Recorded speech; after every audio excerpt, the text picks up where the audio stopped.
Kaixo, hau nire aula berria da eta bigarren mailako degerako tutorea da. Orain nireari galdera batzuk egingo dizkigu. Gustatzen ez zaizue zure lana? Zergatik?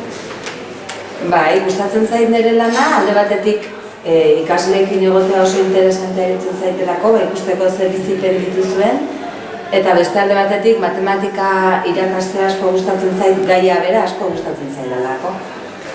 Eta oso baliagarria ikusten dutelako benetan kanpoan dagoen bizitzarako. Aurtengo ikasleako nahi iruditu zaizkizu? Zeintzu nahi dituzu aurtengoak edo lehengoak? Nik uste dut gutxi gora bera urte guztietako ikasleak berdintsuak diala, baina bai, gustora nago aurten dituten ikasleekin. Zaila iruditzen zaizue klasea ematea?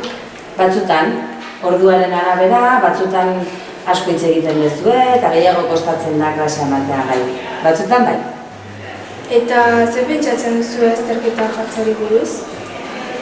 Azterketa jartzea ez zait gustatzen, baina iruditzen zait egin beharra daukadala benetan ikusteko bakarka zer egiteko gai zeaten.